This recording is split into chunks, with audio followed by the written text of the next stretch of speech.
Apakah karena dia tidak sabar? Tidak. Justru karena penyayangnya dia kepada umat.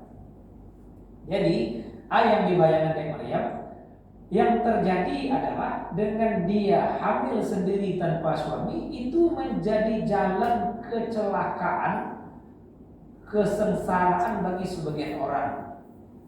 Kenapa? Karena banyak Bani Israel dan Sasek itu menghina kekuasaan Allah.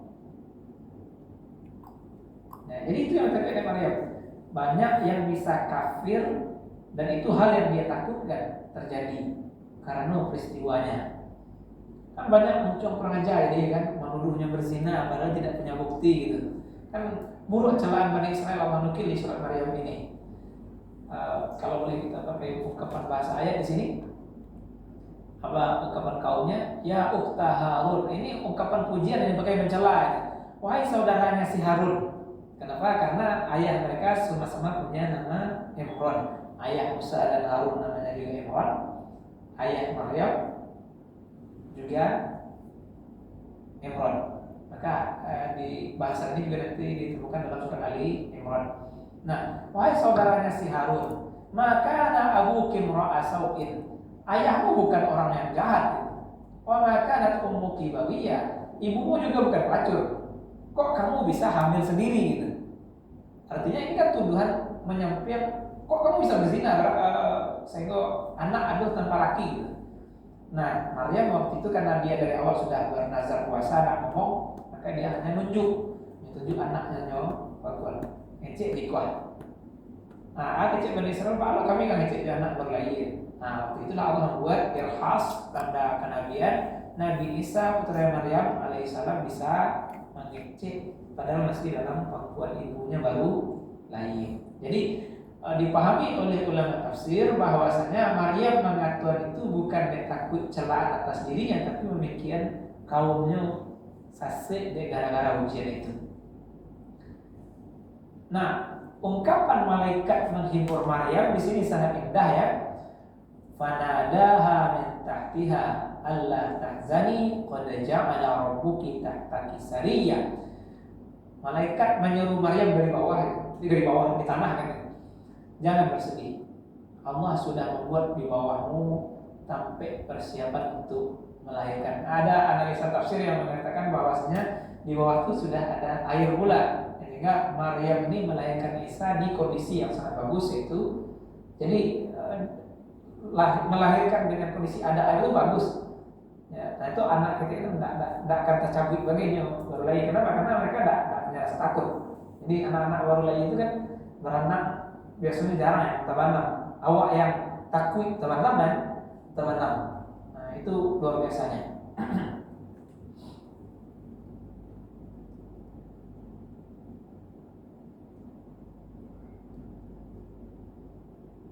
Nah ungkapan tadi sudah kita jelaskan. Kalaupun dia akan terpaksa dengan sulit hidup memakai doa, maka pakai doa yang tadi. Wa illa fal aula lahu alla yaf'ala dzalik. Yang lebih baik adalah enggak usah minta hal itu.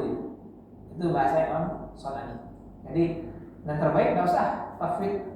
Karena wa yakin Allah pasti menginginkan kebaikan untuk kita. Artinya Pak, itu jurus terakhir dipakai di orang susah hidup. Aku cukupkan 2 hadis ini di waktu terbatas kita ini. Ada waktu lebih kurang 5 menit sebelum azan ya. Kalau ada yang ragu bertanya silakan. Ada? Ya. Assalamualaikum warahmatullahi wabarakatuh. Waalaikumsalam warahmatullahi wabarakatuh. Ini pertanyaan berkaitan dengan mati tadi Ustaz. Ya. Misalnya ada orang tua, mungkin karena udah tua kan, dia berwasiat. Tapi wasiatnya gini Ustaz, misalnya di kampung itu kan kalau orang biasanya kalau dimandikan tuh kalau meninggal kan dipangku Ustaz. Ya. Keluarga famili yang memangku atau mandi, enggak pakai keranda mandi. Jadi sekarang karena udah modern kan, udah ada yang pakai keranda. Ya. Jadi orang tua ini berwasiat, saya enggak rela saya kalau meninggal saya mandi di keranda. Kalau saya mau anak-anak saya, menantu saya yang memangku saya. Jadi bagaimana nanti Ustaz wasiatnya itu apa wajib dilaksanakan atau bagaimana?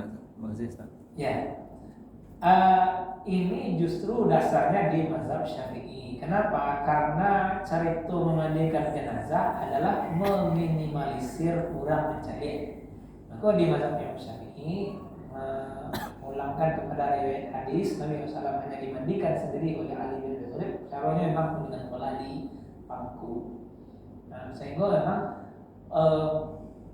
dan itu kan kembali kepada kadar orang yang memandikan. Para gadang naik, para gadang orang pangku selesai tidak diinjau surang. Nah, maslahat zaman sekarang justru melihat bahwasanya barik. Jadi dari sisi itulah dibuat sampai khusus memandikan jenazah sehingga bisa mungkin agak bertiga menyelesaikan.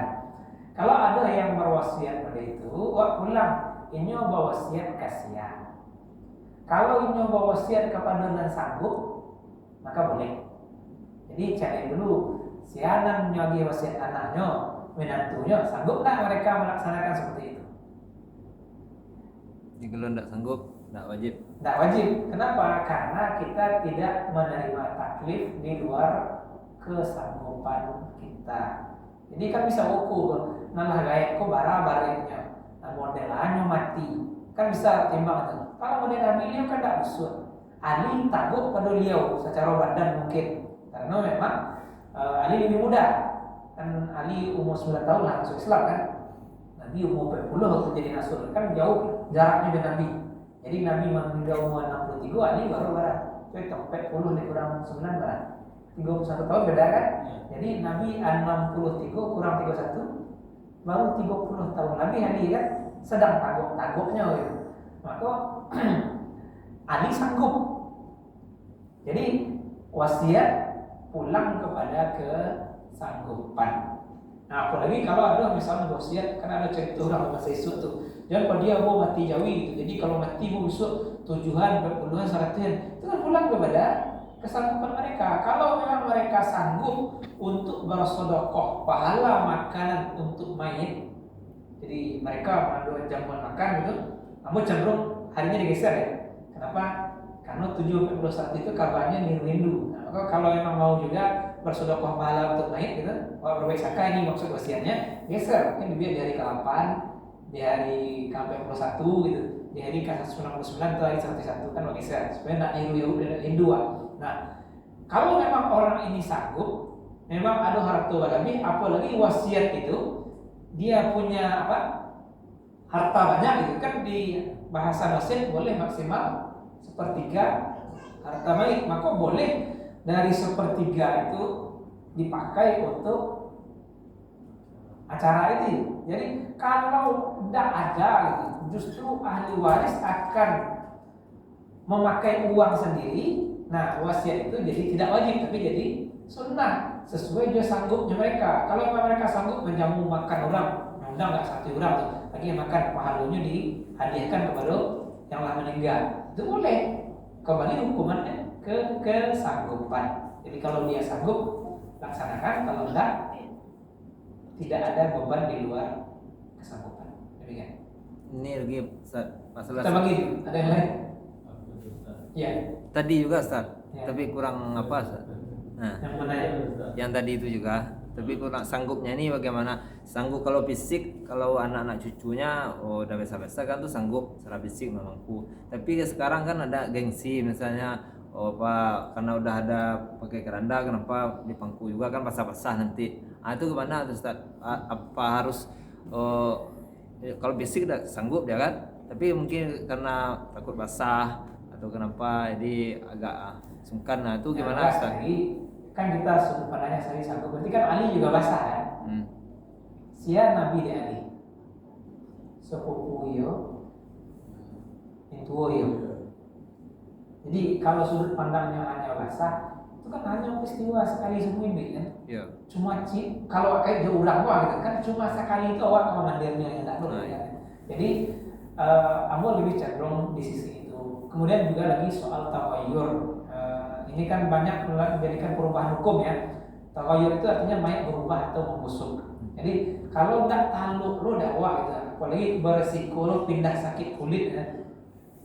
Abu pernah memandikan jenazah yang kita ragu pakai sarung tangan. Jadi kalau dia baru meninggal sehat-sehat saja, langsung kita berani kan, tidak ada masalah. Nah, sudut pandang inilah yang menggeser soal kesanggupan. Tapi kalau memang namanya wasiat tuh anak yang menantu korami itu bisa mereka mungkin memangku betigo gitu kan.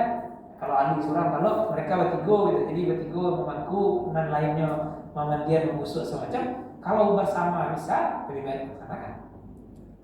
Karena awak nggak lo bisa menimbang jiwa dan tubuh kalau menyambungkan Jawa kini. Jadi mereka bertahan dengan model lama, walaupun sudah ada sarananya, ya silahkan, tidak ada masalah. Sekali lagi ukurannya adalah sanggup orang yang menerima wasiat. Terakhir Pak Azan. Ini ada kayak Pak kalau kampung secara terlalu kalau meninggal Ustaz. Ya. Dan sebagian awak baru suka mengucapkan apa ya gimana Ya, talqin. Ya, talqin. Ya, talqin. Tapi ada sebagian dari kampung itu membaca mengaji. Mana sebagusnya? Dua-duanya, karena riwayat hadisnya berbeda. Oh gitu. Ya, jadi Abu menyarankan 2 orang kalau bisa paling kurang melepas mayit. Satunya mentalkin, satu lagi ambil jarak ya. Kalau kau kan mayit kok hujan misalnya, anak surangku diterima kanan, Ya. membacakan talqin pelan-pelan, ambil jarak agak 2-3 langkah surangnya ngaji. Nah, sebaiknya baca Yasin. Kenapa? Karena memang riwayat hadis Yasin itu dibacakan kepada mayat. Gitu.